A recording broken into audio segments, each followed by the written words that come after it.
우리가 다이어트라고 했을 때 살을 빼는 거죠. 최고의 성형은 다이어트다 이런 말도 있는 것처럼 요즘은 이렇게 살이 찐 것보다는 마르고 슬림하고 그런 체형들을 선호하게 되는 것 같습니다. 하지만 인류가 긴 역사를 보면 꼭 그랬던 건 아니죠. 과거에는 뭔가 배도 나오고 체격도 좋고 풍채도 좋고 조금 약간 비만이고 배 나온 사람들이 부의 상징이었고 잘 산다, 잘 먹는다 이런 거였다면 최근에는 정반대죠.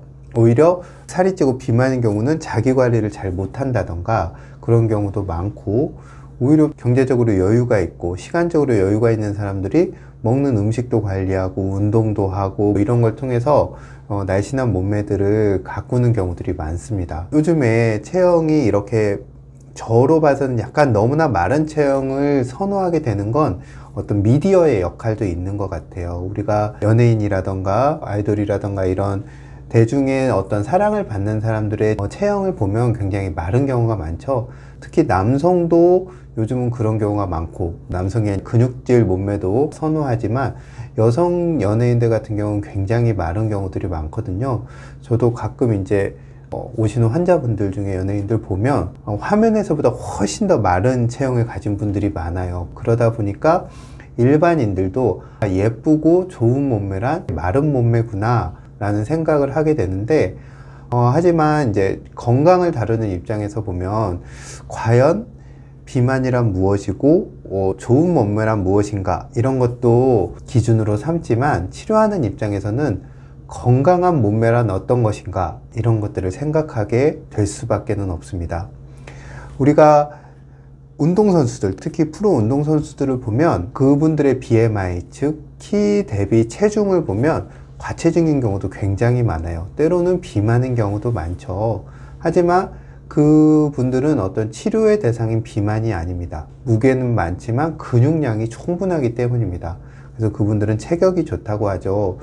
하지만 반대로 치료하면서 보면 환자분들 중에는 마른 비만, 겉으로는 굉장히 슬림하고 마르고 살이 하나도 안 찐 것 같지만 기능 검사를 해본다던가 몸의 상태를 체크해 보면 복부에는 의외로 체지방 수치가 많은 그런 마른 비만인 경우도 많아요. 그러면은 겉으로 봤을 때 몸매가 과연 이 사람의 건강의 기준인가 라는 생각을 치료하는 입장에서는 할 수밖에 없고, 저는 그래서 살이 쪘건 살이 말랐건 그런 것보다 중요한 건 내가 얼마나 활력이 있고 내가 얼마나 병에 잘 걸리지 않고 좋은 면역을 유지하고 건강하게 살 수 있는가, 이런 것들을 기준으로 하시면 좋을 것 같고요.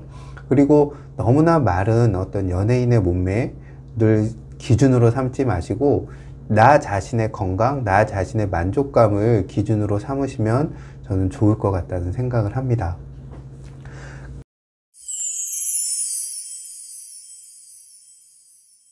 그럼에도 불구하고 살을 빼고 싶다는 환자분들이 계세요. 그런데 한의원에도 다이어트 때문에 상담을 하시는 분들이 있거든요. 그런 환자분들을 보면 성공과 실패를 반복하신 분들이 굉장히 많습니다. 그러니까 다이어트 약을 먹고 운동도 하고 식이도 조절하고 이래서 살을 뺐어요. 몇 개월 동안 쫙 빼요. 한 10kg 가까이 빼신 분들도 있고, 운동 열심히 하신 분들은 약간 너무 비만이었던 분들은 20kg 가까이 몇 개월 사이에 빼는 분들도 있습니다. 하지만 그런 분들의 대다수가 1년 후에는 다시 살이 찌게 되거나 더 찌는 경우들이 많습니다. 노출의 계절이 오기 시작하면 또 살을 빼야지 라고 해서 다이어트 약을 먹고 식단을 하고 운동을 또 합니다. 그렇게 해서 또 만들지만 또 살은 다시 찌게 돼요. 그런데 문제는 뭐냐면 살을 빼고 찌우고 이런 과정들, 그러니까 급속히 살을 빼는 것도 급속히 살을 찌는 것도 우리 몸으로 봐서는 굉장한 스트레스라는 점이 문제입니다. 즉 굉장히 많은 처리돼야 될 물질들이 다이어트 과정에서 발생하게 되고, 그것들을 다 처리하지 못하면 그것들은 내 몸을 산화시키는, 손상시키는 독소로도 작용하게 됩니다. 또한 급속도로 살이 찔 때, 지방세포가 커질 때 지방세포 주변으로도 다양한 염증 반응들이 나타나게 됩니다. 우리 몸의 지방세포 주변에는 우리 몸의 면역세포들이 굉장히 많거든요. 또한 내장기, 간이라던가 혈관 쪽에 지방이 축적되게 되면 그것 자체로 또 건강상의 문제를 일으키죠. 따라서 살이 찌고 빠지는 과정들을 반복하신 분들의 건강 상태를 보면 해마다 안 좋아집니다. 그것을 굉장히 저는 우려스럽게 생각하고 있습니다. 즉 겉으로 보는 체중이 몇 킬로가 줄고 몇 킬로가 찌고 이런 것들이 문제가 아니라 긴 관점에서 봤을 때 내가 건강해지는 것이 아니라 내가 점점 병들고 있다는 겁니다. 전 그래서 우리 사회가 굉장히 다이어트를 강조하고 어떤 특정한 몸매를 주입하고 강요하는 것 자체가 어떻게 보면 우리 사회 전체적으로 병들어 있는 게 아닌가라는 생각을 하게 됩니다.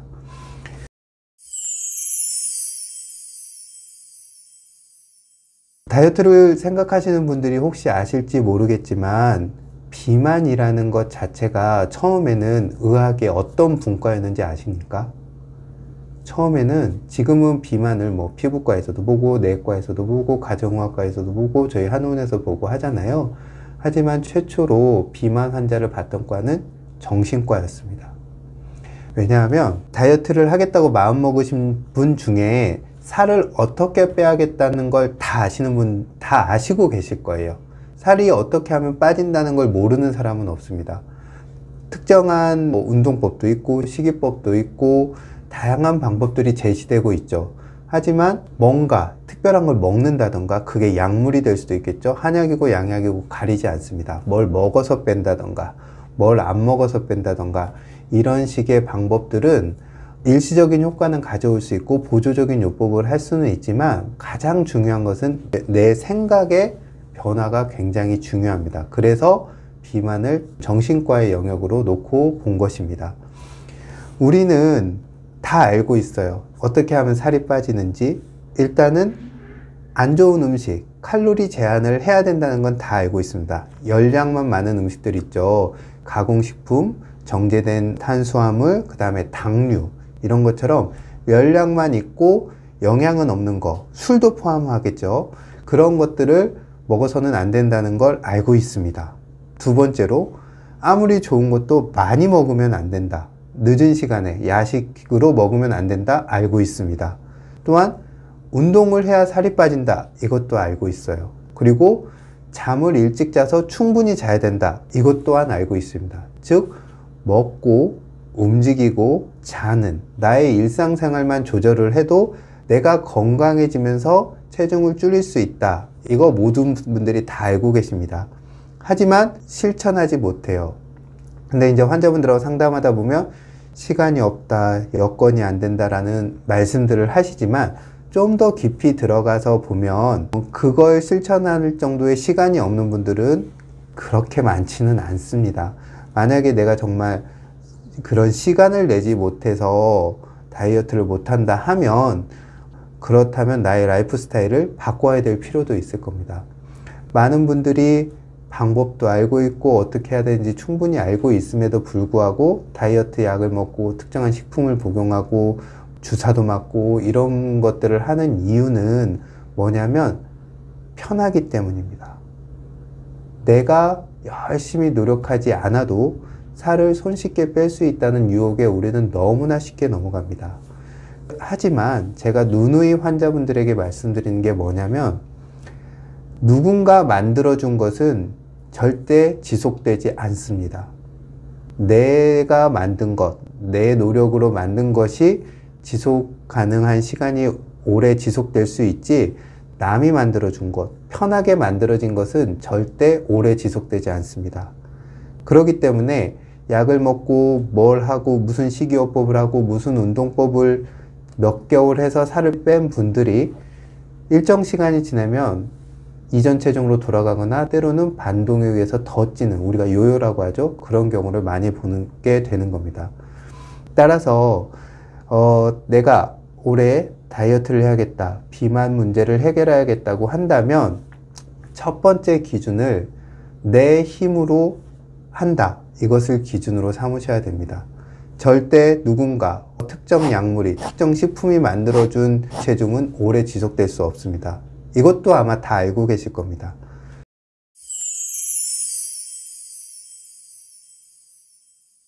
그런 보조해주는 약물이나 식품이나 특정한 운동법들을 계단, 사다리로 삼으셔야 됩니다. 정말 맨 땅에 헤딩하듯이 처음부터 내가 운동 시기해가지고 빼야겠다 하면 쉽지 않거든요. 하지만 옆에서 살짝 도와주면, 뭔가의 도움을 받으면 좀 더 수월하게 갈 수 있습니다. 그러면은 그것들의 도움을 받으면서 내가 좋은 체중을 유지할 수 있는 습관을 들이는 그런 기회로 삼으셔야 됩니다. 이런 노력을 보통 한 3개월 정도 내가 진정으로 내 생활에 맞게 좋은 생활의 루틴을 만든다면, 먹는 거, 자는 거, 운동하는 거 다른 게 아니겠죠? 그렇게 한다면 그런 보조적인 것들이 빠져도 체중 감소는 내 좋은 건강에 맞게 지속적으로 일어날 것이고, 그 후에도 좋은 체중을 유지할 수 있을 것입니다. 하지만 그런 노력이 없이 어떤 좋은 약물, 치료법도 체중을 오랫동안 유지해 주지 못하고 비만의 문제를 해결할 수 없을 겁니다. 이 점을 유념하시고 어떤 비만의 문제, 다이어트 문제에 접근하셔야 된다고 생각합니다. 한의원에서 진료를 하다 보니까 젊은 환자들, 어린 친구들도 보지만 연세가 있으신 분들, 특히 이제 50대 이후, 그 다음에 70대, 80대 환자분들도 많이 보게 되는데요. 그런 환자분들의 신체적인 문제, 특히 뭐 허리가 아프다, 무릎이 아프다, 이런 체중 부하를 받는 관절의 문제라던가, 고혈압, 당뇨, 고지혈증과 순환이라던가, 당이나 지질의 문제들, 이런 대사증후군의 문제들을 호소하시는 분들이 많아요.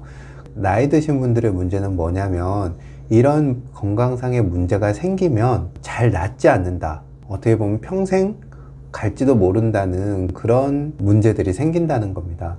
하지만 나이 드신 환자분들도 늘 완치에 대한 환상을 갖고 계세요. 내가 어떤 치료를 받으면 나아져서, 좋아져서 이제 앞으로는 안 아프겠지 라는 생각을 하시지만, 허리나 무릎 같은 그런 관절들의 변화에 질환에 붙는 말이 있죠. 퇴행성이라는 말입니다. 퇴행성이라는 거는 뭐냐면, 우리 몸도 나이를 먹지만 우리 이 몸을 이루고 있는 관절, 근육, 인대, 혈관 또는 내부 장기들 또한 다 나이를 먹습니다. 얘들도 수명이 있어요. 그렇기 때문에 좋은 상태를 유지해 줄 수 있던 시간이 지나면 얘들도 점점 해가 갈수록 안 좋아지게 됩니다. 그리고 이런 안 좋아지는 속도가 내가 젊었을 때 너무 무리하게 썼다, 과로했다, 심하게 썼다, 그건 운동이나 일이나 다 마찬가지예요. 또 먹는 게 부실했다, 잠을 잘 못 잤다, 이런 것들에 지나간 세월이 있으면 그런 것들의 수명이 짧아질 수밖에 없습니다. 왜냐하면 미리 땡겨서 썼기 때문이죠. 그러면 우리가 이전보다 기대 여명이 굉장히 늘어났잖아요. 그러다 보니까 건강 수명과 평균 수명의 차이가 날 수밖에 없는 겁니다. 우리나라 같은 경우는 10년 이상이 평균 수명과 건강 수명의 차이가 나게 되죠. 그렇기 때문에 나이 드신 분들 같은 경우는 이제는 관리를 잘해야 된다, 이런 개념으로 들어갑니다. 그래서 저 이제 환자분들, 어르신 환자분들을 볼 때 드리는 말씀이 있어요. 고치면 안 아픈 것이 아니라 내가 원하는 생활을 할 정도 수준의 몸 상태를 오래 유지하는 것, 그러기 위해서 관리를 하는 것을 기준으로 잡고 치료 또한 관리의 일환으로 삼으셔야 된다고 말씀을 드려요. 그러니까 잠깐 며칠 치료해서 안 아프면 안 치료받고 또 나빠지면 오고, 이런 것들이 아니라 차라리 텀을 주더라도 조금씩 내가 많이 아프기 전에 미리미리 단도리를 하고 관리를 해주는 것이 중요하다고 말씀을 드립니다. 어르신 환자들 같은 경우 어떤 체형에 있어서 가장 큰 문제는 근육입니다. 우리가 젊었을 때는 보기 좋은 몸을 유지하기 위해서 근육을 만들어요. 이렇게 식스팩도 만들고, 이렇게 어깨, 가슴 근육도 만들고, 등 근육도 만들고, 막 이렇게 허벅지도 굵게 만들고, 이런 운동들을 하죠. 젊었을 때의 근육이 몸매 관리 혹은 남에게 보여주기 위한 근육을 만들었다면, 물론 자기 만족도 거기에는 있겠죠. 나이 드신 분들의 근육은 생존을 위한 근육입니다. 내가 살아남기 위해서, 건강을 유지하기 위해서 근육을 만드셔야 됩니다. 나이 드신 분들은 그럼 이렇게 근육 만드셔야 돼요 말씀을 드리면, 이 나이에 근육이 생기지도 않고 운동하기도 힘들고 이런 식으로 말씀을 하세요. 하지만 나이가 80, 90이 돼도 적정한 운동을 하면 근육은 만들어집니다. 근데 운동을 멈추면 근육은 급속히 쇠퇴해요. 이틀만 운동을 멈춰도 근육은 조금씩 없어진다고 하거든요. 따라서 운동을 하시되 무리 없는 수준의 운동을 꾸준히 하셔야 됩니다. 그게 키포인트입니다. 그러다 보면 내가 겉으로 조금 살이 찌고 지방이 좀 있어도 내가 몸을 짱짱하게 유지하는 자세 근육이라던가 코어 근육, 그 다음에 일종의 어느 정도의 골격근을 운동을 통해서 만들어주면 순환이라던가 혈압, 당뇨의 조절에도 굉장히 유리하고요. 내가 내 몸으로 내가 원하는 활동들을 하면서 지내실 수가 있습니다. 근데 어르신들 환자의 문제는 운동을 지속하기가 어렵다는 거예요. 왜냐하면 몸이 아프고 힘이 없기 때문이죠. 그래서 가끔 한 중년 50대 60대 분들 중에 무리한 다이어트를 해서 살은 쪽 빠졌는데 몸에 힘이 쭉 빠진 분들도 굉장히 많이 봅니다. 이런 분들 같은 경우는 무리한 다이어트가 내 몸의 생체 기능의 활성까지도 떨어뜨렸기 때문입니다. 그래서 우리가 살이 찌느냐 살이 빠지느냐 이런 것도 굉장히 중요하지만 더 중요한 것은 내가 활력이 생기고 체력이 좋아지면서 살이 찌느냐, 아니면 내가 몸이 무겁고 힘들어지면서 살이 찌느냐, 이런 것도 중요하고요. 또 살이 빠질 때도 내가 몸이 가볍고 활력도 좋고 이전보다 생체 기능들도 다 좋아지면서 살이 빠지느냐, 아니면 겉으로는 살이 빠지는데 몸의 활력도 떨어지고 자꾸 피곤하고 여기저기 염증도 생기고 아픈 데도 생긴다, 이러면은 잘못 체중을 줄이고 있는 거죠. 그렇기 때문에 늘 중요하게 생각해야 되는 건 내가 어느 정도의 생체 활력, 건강을, 좋은 건강을 유지하느냐가 중요한 거지, 살이 찌고 빠지고가 절대적인 어떤 기준이 될 수가 없습니다. 그리고 어르신들의 어떤 근육, 체중 관리에 있어서 중요한 것은 좋은 단백질을 섭취하는 겁니다. 우리가 젊었을 때는 근육도 잘 붙고 운동하면 잘 근육도 생성이 되잖아요. 그런데 나이 드신 분들 같은 경우는 근육의 생성도 잘 되지 않고, 무엇보다 아까 말씀드린 대로 나이가 들면 내부 장기들의 기능도 떨어지거든요. 그 장기 중에는 위장도 포함됩니다. 그리고 각종 효소 분비, 호르몬 분비도 떨어지게 돼요. 그렇기 때문에 일단 입맛도 없고 별로 먹고 싶은 생각도 없고, 조금만 먹어도 배가 부르고 가끔 좀 더 먹으면 소화도 안 되고, 이러니까 어르신들이 제대로 안 먹고 부실하게 먹고 이런 경우들이 많습니다.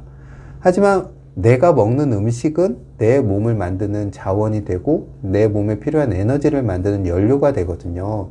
그렇기 때문에 제대로 먹는 게 중요한데, 나이 드신 분들 같은 경우는 그래서 저는 좋은 육류, 동물성 단백질도 섭취를 권하는 편입니다. 물론 이렇게 구워 먹는 것보다는 삶아 먹거나 쪄 먹거나 이런 형태로 드시기를 권하는 편인데요. 그럼에도 불구하고 나이 드신 분들이 이런 단백질 섭취가 좀 부실한 분들이 많아요. 그래서 저 같은 경우는 실제로 나이가 한 70대 후반 80대 넘어가신 분들 같은 경우는 요즘 나오는 좋은 양질의 단백질 보충하는 보조식품들이 있습니다. 그런 걸 저는 좀 권하는 편입니다. 왜냐하면 음식을 통해서 충분히 먹지도 못하고 그걸 소화도 잘 못 시키기 때문에 좀 더 효율적으로 단백질을 공급해 줄 필요가 있거든요. 그러면서 적당한 운동 부하를 걸어줬을 때 우리 몸에 필요한 근육들도 생성되게 되고 체력도 조금씩 좋아지고, 그러다 보면 내 행동 반경이 좀 더 넓어지고, 그러면서 좋은 건강을 유지할 수 있을 거라고 생각합니다. 나이 드신 분들의 어떤 체형 관리, 건강 관리에 있어서 중요한 것 중에 하나가 수면입니다. 나이가 드시면 몸이 어딘가 불편하고 자꾸 불편함 때문에 몸이 예민해지고 이런 것 때문에 좋은 수면을 이루지 못하는 경우들이 많아요. 또한 밤에 소변 때문에 일어난다던가 이런 것들 때문에 수면이 조각나게 되거든요. 수면이 짧아지고 부족하고 깊이 잘 못 자게 되면 어떤 신체 에너지의 회복도 잘 안 되지만 면역 시스템의 문제도 생기게 되고 신경계도 점점 예민해지게 됩니다. 즉 밤에 잠을 잘 못 잔 게 낮에 활력이라던가 생활에 영향을 주게 되죠. 그래서 만약에 내가 잠을 잘 자지 못한다 하면 그 이유들, 내가 왜 그런지를 찾아서 그런 부분들을 뭔가 치료라던가 적절한 어떤 방법들을 통해서 해결을 하셔야 됩니다. 이러한 사소한 문제들이 누적되게 되면 만성 질환들을 악화시키거나 없던 증상들을 만들게 됩니다. 체형은 젊은 사람들만큼이나 좋은 체중을 관리하고 몸매를 관리하는 건 나이 드신 어른들에게도 굉장히 중요합니다. 생존을 위한 근육이 필요하다고 말씀을 드렸죠. 생존을 위한 근육에는 이렇게 보이는 움직이는 근육뿐만 아니라 내 체형을 고르게, 그러니까 내가 꼿꼿하게 서서 움직이는데 이 구조를 유지하기 위한 자세 유지근들, 코어 근육들도 굉장히 중요합니다. 그래서 저 같은 경우는 나이 드신 어르신들에게 권하는 운동이 두 가지가 있는데요. 관절도 안 좋고 하시기 때문에 물에서 하는 운동들, 요즘 아쿠아로빅이라고 해서 수영장에서 어르신들 이렇게 에어로빅처럼 움직이는 운동 있죠? 그런 것도 좋고, 수영을 하셨던 분들이라면 수영도 좋고, 만약에 그런 것도 하기 싫다 하면 그냥 수영장, 물에서 좀 걷다가 오시는 것도 굉장히 저는 좋다고 생각합니다. 많은 분들이 걷기가 좋다고 해서 평지를 많이 걷고 산에도 가고 그러시는데, 내가 만약에 관절이 실하고 문제가 없다면 그런 운동들이 좋겠지만, 그렇지 않다면 이렇게 물에서 내 체중 부하를 좀 줄여서 충분히 움직여줘서 근육들을 움직이고 관절의 가동성, 운동성을 떨어뜨리지 않도록 하는 운동들 권하는 편이고요. 두 번째로는 정말 흉내만 내도 좋으니까 주민센터나 아니면 그런 배우는 곳에 가셔서 아주 간단하고 쉬운 요가나 필라테스 같은 걸 하시길 권합니다. 왜냐하면은 우리가 수십 년간 내 몸을 내 습관대로 쓰다 보면 자꾸 어떤 구조가 틀어지고 망가지게 되거든요.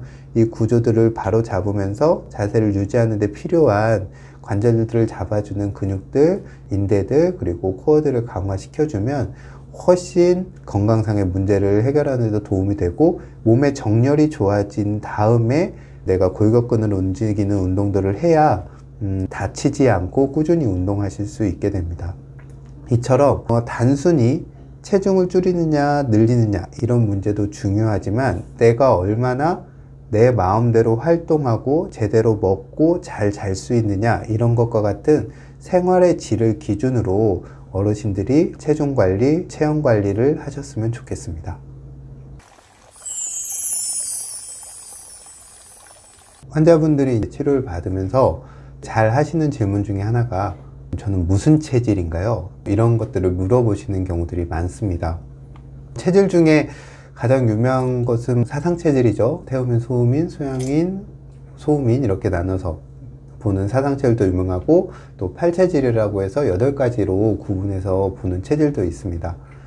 그러면은 체질이란 무엇일까? 이걸 한번 생각해 봐야 됩니다. 체질이란 게 어떤 몸의 경향성을 말하는 거거든요. 몸체에 질자를 써가지고. 그러면은 내 몸의 경향성은 누구로부터 물려받았을까요? 바로 부모님의 유전자 패턴으로부터 물려받았겠죠. 하지만 유전자만 부모님이 물려주신 게 아니고, 엄마 뱃속에 있을 때부터 시작해서 내가 영유아기를 거치고 어린 시절, 우리가 3살 버릇 여든 간다고 하잖아요. 그렇게 어린 시절을 겪으면서 나의 식습관, 나의 정신적인 어떤 자율신경계의 패턴들, 성격들 이런 것들이 다 만들어지겠죠. 그런 것들이 아우러져서 한 사람의 경향성을 만들어내는데요. 체질이라는 것은 그 중에서도 내 몸의 경향성을 말하는 거겠죠. 따라서 이것은 몸의 경향성은 당연히 부모님으로부터 받은 유전자 타입의 영향을 많이 받을 겁니다. 당연히 체질은 변하지 않는다 이런 말씀들도 하게 되죠. 그런데 생각해 보면 어떤 사람은 살이 쉽게 찌는 사람이 있고, 어떤 사람은 아무리 먹어도 살이 잘 안 찌는 사람들이 있습니다. 대표적으로 한약에서 이제 음과 양으로 표현을 하는데, 음인들은 정적인 것도 좋아하고 이렇게 에너지 회로들이 빨리빨리 돌지를 않아요. 그러다 보니까 가만히 있어서 먹으면 안에서 에너지 회로가 빨리 돌지 않으니까 소모가 적게 일어나겠죠. 그럼 소모가 적게 일어난 사람은 그 남는 열량들이 축적이 되기 쉬울 겁니다. 양인들은 성격도 빠르고 활동도 좋아하고 가만히 있으면 병이 나는 사람들이거든요. 이 사람들은 에너지 회로가 굉장히 빨리 돕니다. 그러다 보니까 먹은 음식들이 에너지로 빨리빨리 소모가 되게 돼요. 그러니까 좀 먹어도 살이 잘 찌지 않죠. 이런 음양의 패턴들이 있기 때문에 내가 어느 패턴에 속하는 사람인가, 내가 정적이고 움직이길 싫어하면서 조금 가만히 있으면서 먹는 걸 좋아하는 사람인지, 내가 아니면 활동적이고 액티브한 사람인지, 이런 것들을 통해서 내 경향성을 파악해 보면 다이어트를 하는데 도움이 되겠죠. 그러면 의민들은 어떻게 해야 될까요? 내 안에 에너지 회로들이 빨리 돌지 않는다, 그래서 잘 쌓인다 하면은 둘 중에 하나입니다. 들어가는 연료의 양을 줄여야 되겠죠. 그러면은 쌓이는 것도 줄어들 테니까요. 두 번째로는 그럼 내 회로를 좀 빨리 돌려야지 라고 하는 겁니다. 회로를 빨리 돌려야지 하는 거에 가장 손쉬운 방법은 운동이겠죠. 몸을 움직여서 하는 운동들. 실제로 이런 의민들 패턴을 가진 분들 같은 경우는 그래서 운동과 적당한 식이 조절, 때로는 너무 많은 것들이 몸 안에 쌓여 있을 때는 디톡스 같은 걸 통해서 한번 리플레시 시켜주고 생활 패턴을 리셋을 해주면 좋습니다. 이렇게 먹는 걸 제한할 때 가장 중요한 것 중에 하나가 열량 제한이에요. 비만은 내가 먹는 것보다 내가 소모하는 게 적기 때문에 남는 것들이 쌓여서 생깁니다. 물론 병으로 인한 경우도 있지만 아주 심플해요. 내가 들어온 것보다 내가 소모한 것이 적기 때문에 살이 찌는 겁니다. 따라서 인풋을 제한하든 내가 아웃풋을 늘리든 이런 것이 비만을 해결하는 가장 좋은 방법입니다. 이 외에 다른 것은 다 어떻게 보면 상술이거나 아니면 일시적인 효과를 내거나 이런 것일 뿐이지, 그 두 가지에서 저는 예외인 뭔가 특별한 방법은 없다고 생각을 합니다. 그리고 체질과 관련해서 이제 또 한 가지 말씀을 드리면, 우리가 어떤 체질이니까 넌 이걸 먹어야 되고 이걸 먹지 말아야 돼, 이거 먹으면 병나, 이렇게 말씀하시는 경우들도 되게 많거든요. 하지만 저는 이제 체질의학의 본질은 그런 뭘 먹고 뭘 안 먹고가 중요한 것이 아니고 나를 알아가는 어떤 수단으로서의 체질이라고 생각을 합니다. 아, 나는 이런 경향성이 있어. 그렇기 때문에 나는 이것을 좀 더 주의하고 이것을 좀 더 내가 장점으로 살려야지 라는 것으로 받아들여야지, 체질의학을 편협하게 뭘 먹고 안 먹고 이런 식으로 받아들이면 그건 굉장히 체질의학을 오해하시는 겁니다. 사람들이 알아듣기 쉬우니까 그렇게 접근했지만 체질의학의 본질은 그런 것이 아닙니다. 뭘 먹고 안 먹고에 보다 더 중요한 것이 현대인에게는 있습니다. 내가 먹는 음식이 과연 건강한가, 건강하지 않은가예요. 음식의 종류보다 중요한 게 그 식재료나 음식의 건강성입니다. 아무리 어떤 사람이 콩이 좋아, 내 체질에는 콩이 맞아, 아니면 내 체질에는 뭐 밀가루가 맞아, 이런 사람이 있다고 치죠. 그러면 건강하게 자란 콩을 먹는 것과 유전자 조작되고 화학 농법으로 만들어진 콩을 먹는 거, 그것은 완전히 다르겠죠. 밀가루도 마찬가지입니다. 유기농으로 토종 밀가루, 과하게 정제되지 않은 통밀가루 이런 걸 먹는 사람과 수입되면서 방부 처리 거치고 완전히 정제된 흰 밀가루를 먹는 거, 이 두 가지는 밀가루란 이름이 같지만 그 본질은 완전히 달라집니다. 조선시대는 그런 걸 걱정할 일이 없었겠죠. 요즘으로 치면 유기농 식자재였겠죠. 그렇기 때문에 걱정할 일이 없었겠지만 지금은 전혀 다릅니다. 그래서 제가 환자분들이 그런 걸 물어보면 저는 이렇게 말씀드립니다. 뭘 먹고 뭘 안 먹는 게 중요한 게 아니고 내가 과연 먹는 음식이 이게 얼마나 건강한가, 이걸 먼저 따져보셔야 된다고 말씀을 드립니다. 두 번째로는 제가 늘 강조하는 건데, 열량만 있고 영양은 없는 음식들을 최소한도로 드시도록 노력해야 됩니다. 현대사회는 그걸 완전히 피하기라는 건 거의 불가능해요. 100% 집밥을 해 드시는 부분들도 없을 거고 밖에서 사 먹는 경우도 많고, 또 뭔가 이렇게 마트에 가서 간단한 과자라든가 음료라든가 이런 거 사 먹게 되죠. 가공된 식품들을 드시게 됩니다. 이것을 100% 피한다는 건 어려운 일이고요. 그렇게 피하려고 노력하는 과정에서 받는 스트레스도 더 많을 거예요.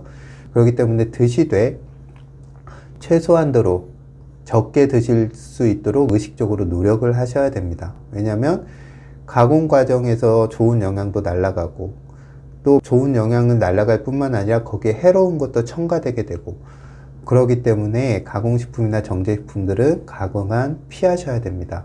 또한 이제 내가 다이어트를 해야겠다, 살을 빼야지 라고 하시는 분들이 가장 피해야 될 것 두 가지는 술과 당입니다.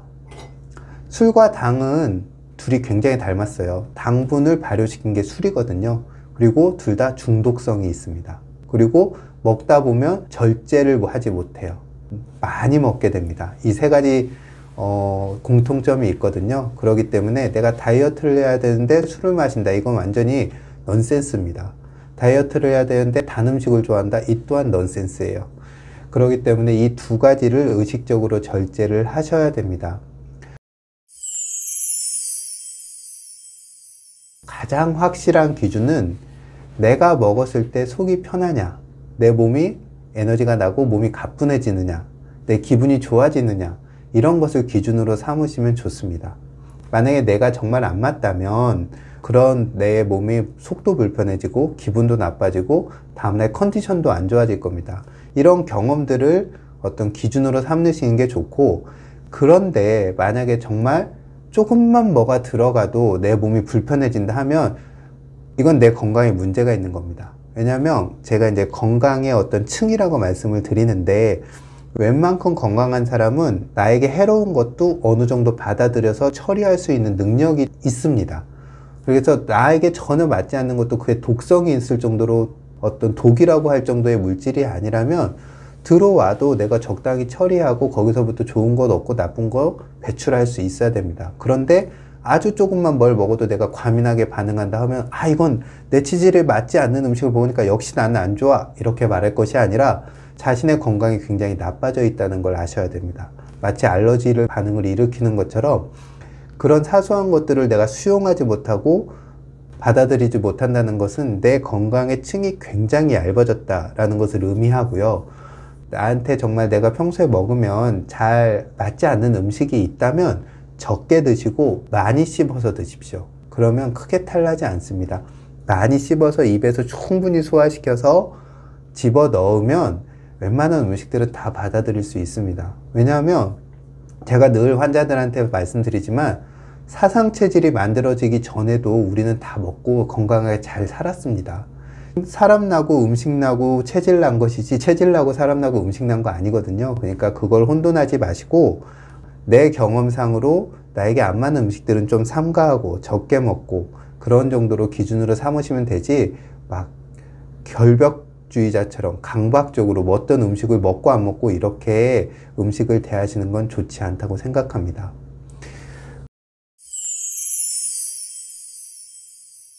그리고 제가 환자분한테 설명을 드리는데, 우리가 이제 사상 체질을 예로 들면 태음인들 같은 경우는 살이 찌기 쉽겠다고 하거든요. 태음이라는 건 음적인데 크다는 거잖아요. 음의 성향이 큰 사람들, 그런 사람들은 뭐든지 잘 먹고 뭐든지 잘 쌓아두고 움직이기 싫어하고 그렇습니다. 그런 사람들이 식탐도 많고 미식가들도 굉장히 많아요. 그러다 보면 당연히 살이 찌겠죠. 하지만 우리가 체질만 놓고 보면 그렇고요. 소양인, 양적인 사람들 중에도 살찐 사람들이 굉장히 많습니다. 이런 사람들은 회로도 많이 들어가지만 그만큼 또 엄청 먹는 걸 좋아하는 사람들도 많아요. 그렇기 때문에 양인 중에도 살이 찌는 사람들이 많습니다. 우리가 체질만 논하다가 놓치는 것이 있는데요. 사람은 몸만 가진 존재가 아니라는 겁니다. 우리가 체질, 기질, 성질이라고 저는 표현을 하는데, 기질, 즉 우리의 감정적인 라인들도 있고요.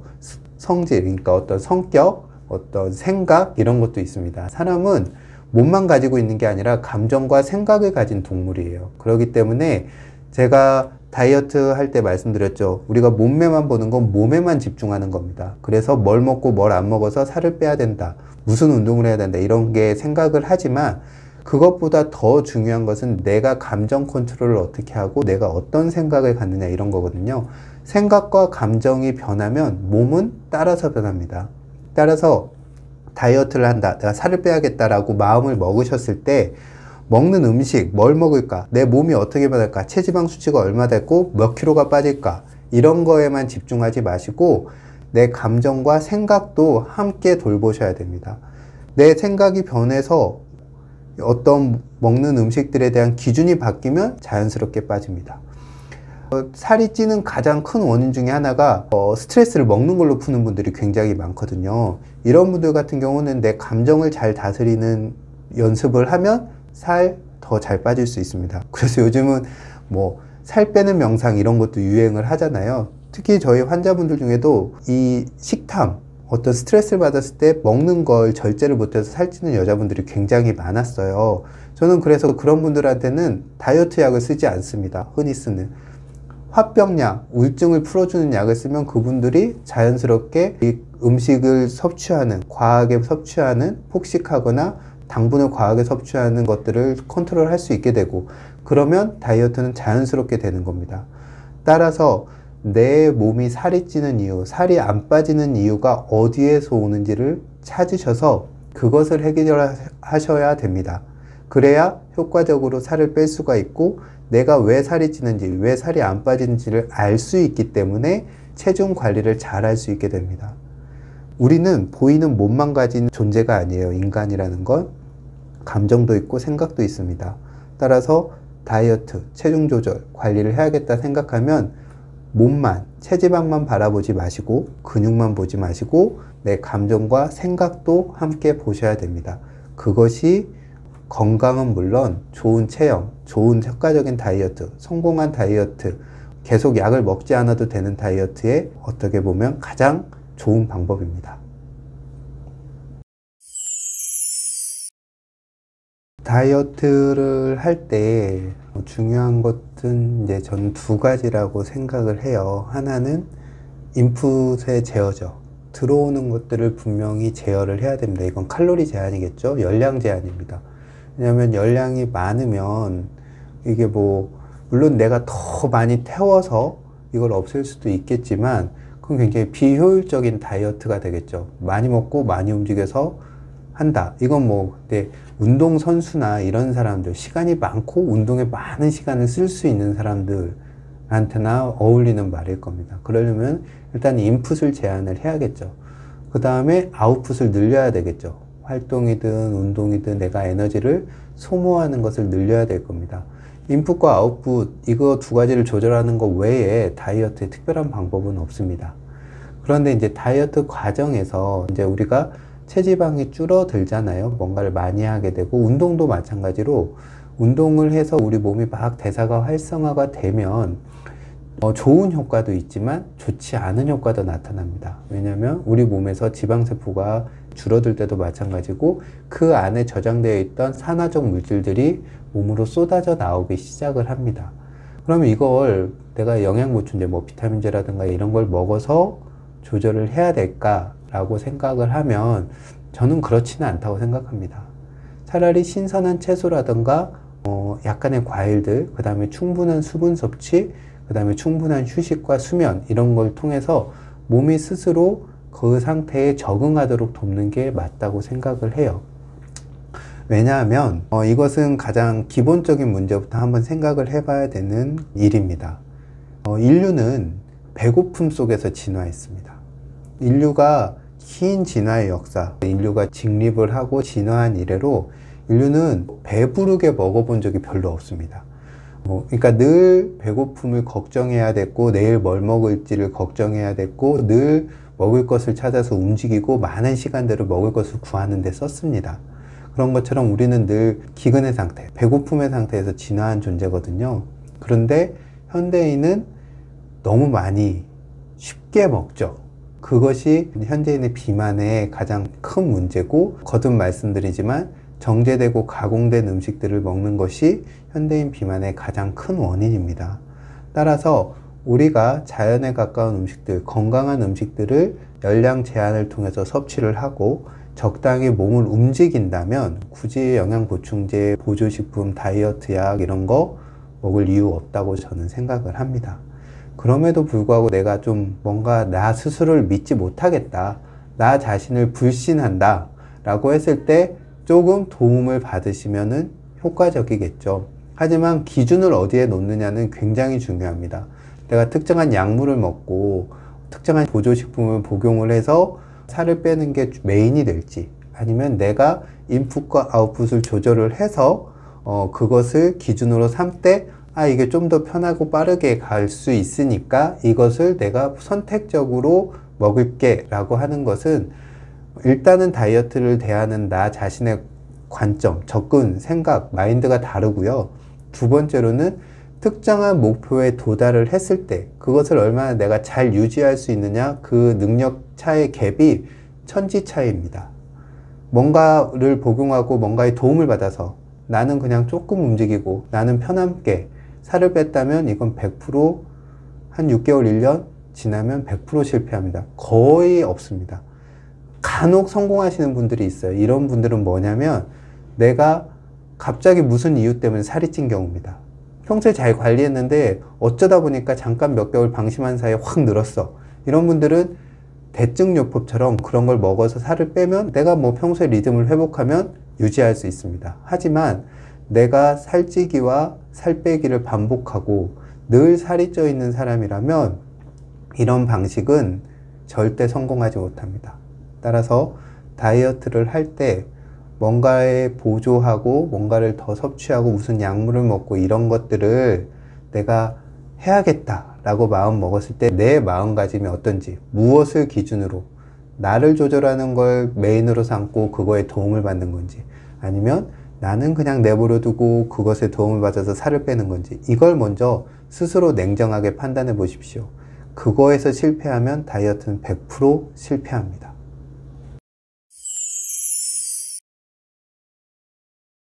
유럽인가 영국에서는 고요지수라는 수치가 있습니다.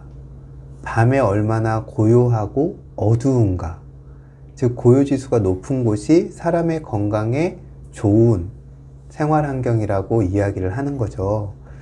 현대인의 삶은, 특히 도시인의 삶은 어떤가요? 인공 조명이 넘치죠. 우리가 불야성이라고 표현을 하죠. 밤이 없는 그런 도시에서 우리는 살고 있습니다. 그러다 보니까 우리 뇌도 착각을 하는 거예요. 이게 낮인지 밤인지, 낮밤도 모르고 뭐 겨울인지 여름인지도 모르고, 왜냐하면 냉난방을 계속 하니까요. 도저히 이렇게 자연의 감각을 잃은 상태로 살기 때문에 현대인들에게 많은 병들이 생기게 되는 것 같고요. 이것은 낮근무와 밤근무를 바꿔서 하시는 분들의 건강 상태를 비교해 보면 금방 알 수 있는 겁니다. 하지만 우리가 한번 시골 깊은 곳, 조명이 없는, 전기가 들어오지 않는 오지에 갔다, 아니면 캠핑을 갔다 라고 한번 생각을 해 보십시오. 산속 깊은 곳으로. 그랬을 때 우리 어떻게 하나요? 인공적인 조명, 뭐 랜턴 같은 거 있겠지만 그럼에도 불구하고 밤이 깊어지고 어둠이 내리면 우리는 슬슬 잘 준비를 합니다. 그리고 언제 깨죠? 소변이 마려워서 밤중에 깰 수도 있겠지만 보통은 내 눈이 부실 때, 내 눈에 햇볕이 다가왔을 때 아침이구나 하고 깨게 됩니다.